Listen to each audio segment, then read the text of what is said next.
Am I the only one who suffers through feeling guilty all the time?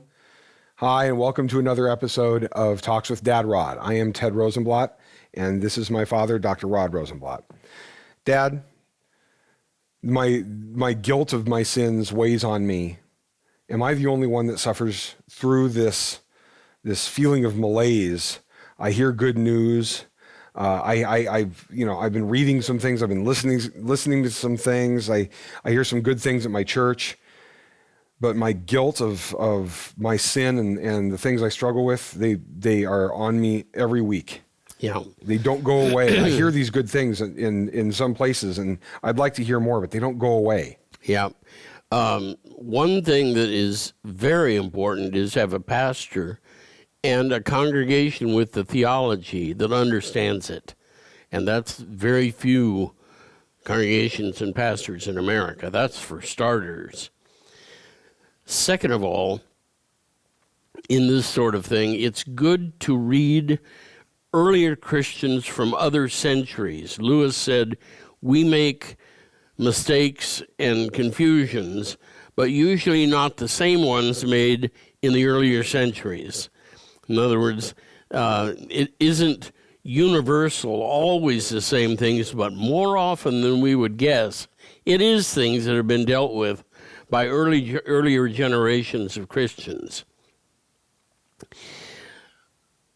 I would first say, go to your pastor and confess it, or say it, or can you help me? Anything like that. And second of all, if he's Lutheran, he's going to say, you were baptized into Christ, I hope when you were an infant, because you couldn't do anything but cry. There's an advantage to infant baptism. And second of all, I will try to preach the gospel to you and everyone else every single Sunday you're here.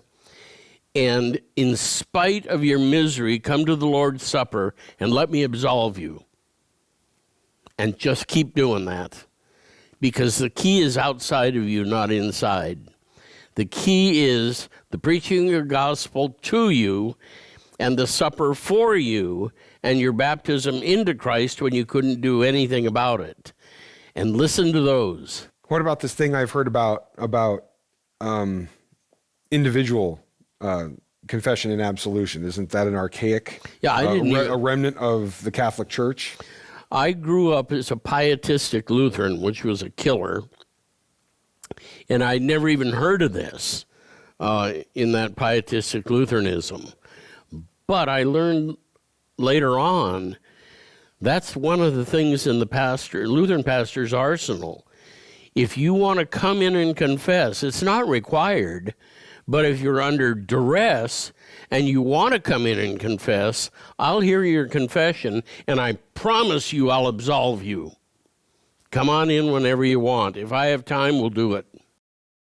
But so how is that? That seems so simple. We're going to argue here, right?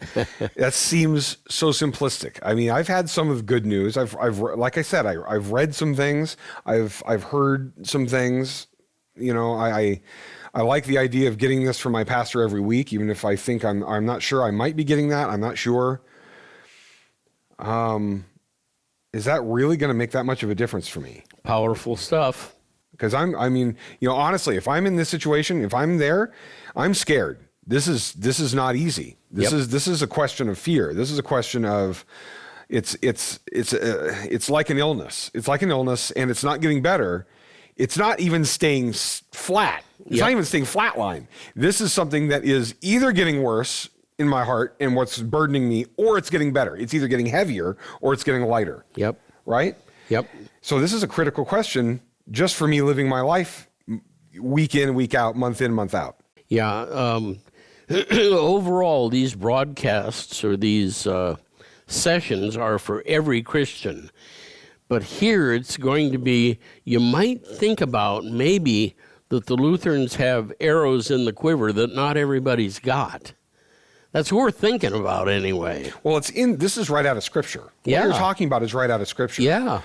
And I will forever be thankful for the words of St. Paul, who, even with this great news, struggled in his sin. Even as he was delivering the good news. Right. Look at the end of Romans 7. And the way Paul writes at the end of Romans 7, those last verses, the good that I would, I do not. That which I hate, I'm always doing. Wretched man that I am, who will deliver me from this body of death? That was Paul as a believer. Check it out. It's present indicative. Don't let the Wesleyans tell you that was Paul before he was a believer. I almost put that on a shirt back in the days of New Reformation Press, and you're the one that swayed me away to go to Romans 4:5, and that is, he who does not work but believes in the God who justifies the wicked. His faith is treated as righteousness. Yep. And you later called that the gospel in one verse. Yeah. And I thought about it, and I don't think there is a single verse in Scripture that is quite as offensive as Romans 4:5. Yep. Because it doesn't let you do anything to save yourself, and it makes it very clear that it is pure. The gospel is pure gift, regardless of how you feel and regardless of your sin. This is something that is given to sinners. He died for sinners. Yep. And if you're a sinner, you qualify. Yep. We're going to wrap it. I hope this is useful for you. I hope you've enjoyed this. And more materials like this at 1517.org. Come visit us, follow us, and we hope to see you next time. Thank you for joining us on Talks with Dad Rod, part of the 1517 Podcast Network. This podcast and all 1517's content is made possible through financial support by listeners just like you. Please visit 1517.org for more. And please consider clicking on the donate button and making a recurring or one-time contribution to help us share this good news in a world which so desperately needs it.